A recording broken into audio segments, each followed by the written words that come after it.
to Midweek Connect from Elim Church Romsey. My name's Dave Walker. I'm the pastor, and I want to share something with you this week of the final Midweek Connect of this year on the subject of Christmas. As we're approaching Christmas, it's getting closer, and I would imagine that everybody watching this is either perhaps sort of excited or slightly stressed, or maybe feeling a little bit sad because we know that Christmas it kind of reminds us of things that have happened years ago. And I know that there are people watching, colleagues and friends of mine who have had bereavements at this time of the year. We've had a big bereavement in our family ourselves this time of the year. So it's, I suppose, a bittersweet environment, Christmas. We love Christmas, but at the same time, we are aware of the fact that it's a sad occasion for some people. But I pray and hope as a Christian leader that you can extract the truth of Christianity out of Christmas this year, and it can give you not only peace, not only encouragement, but also a real, I suppose, bounce to go into the new year and say, yes, I want to follow Jesus Christ, and I want to serve him more and more. And there's nothing more exciting than getting a new revival, a new burst of energy from God, new guidance. And this particular message today, I just want to share about the wise men. You know, at Christmas you talk about the wise men or the shepherds or different things, but I want to share about the wise men. Just a few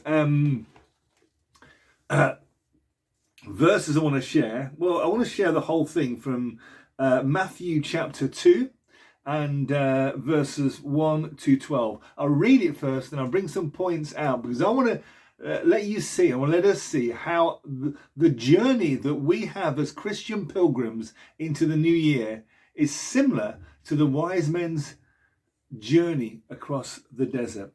Matthew chapter 2. I've not got my microphone today. I've mislaid it, so I'm trying to be as clear as I can with my speaking. After Jesus was born in Bethlehem in Judea, during the time of King Herod, Magi from the east came to Jerusalem and asked, "Where is the one who has been born King of the Jews?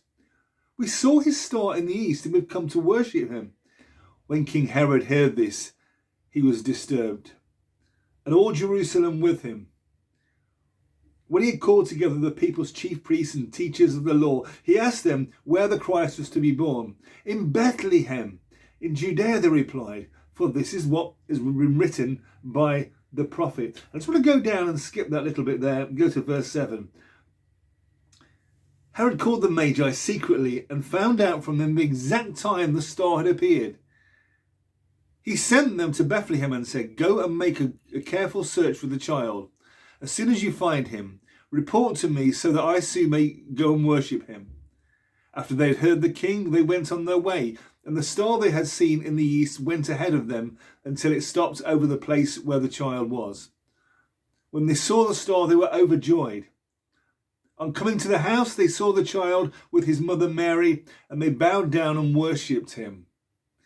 Then they opened their treasures and presented him with gifts of gold, frankincense, and myrrh. And I love this verse. Having been warned in a dream not to go back to Herod, they returned to their country by another route. There are things that we can get out of this which will inspire us.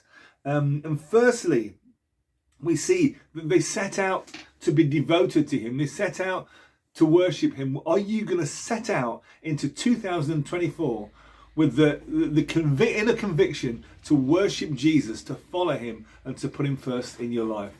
I certainly am. I'm going to set out into this year the same way that I set out into 1987, the year after I became a Christian, to say this year, whatever happens, whatever ups and downs come, I'm going to be devoted to Jesus, and I'll never regret it.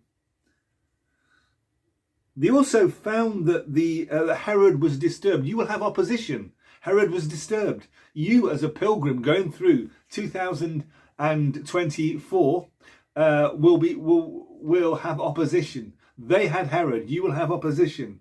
So we have to take that opposition to Jesus and realise that he is guiding us, and that he will deal with everything if we trust him completely.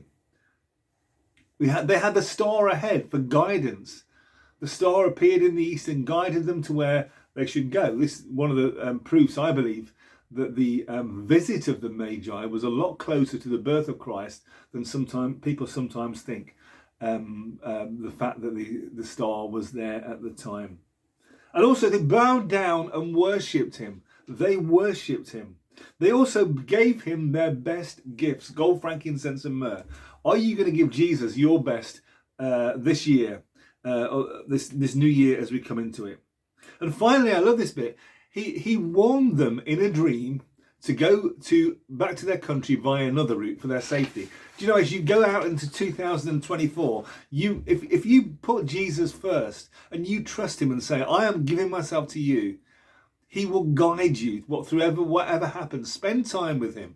You know, quite often a lot of the anxieties we have are because we don't spend time with God and we don't listen to him and we don't trust him. He can guide you. They were guided to a safe route back to their own country.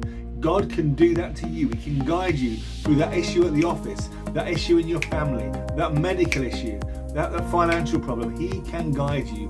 Trust him 100%. Be guided by God. Worship Jesus only. Give him your best and trust him to protect you. Do you know Jesus Christ as your Lord and Saviour? I don't know what your plans are for 2024. You may have some great plans, but put Jesus at the centre of it.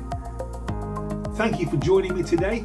You know, come and join us at Elim Church Romsey on Sunday morning. I will be sharing, and also the following day, Christmas Day. And if you're a young person or a person who is young at heart, who has toys for Christmas, bring them out the front and we'll look at them. We look forward to seeing you, and thank you for joining us for Midweek Connect from Elim Church Romsey today.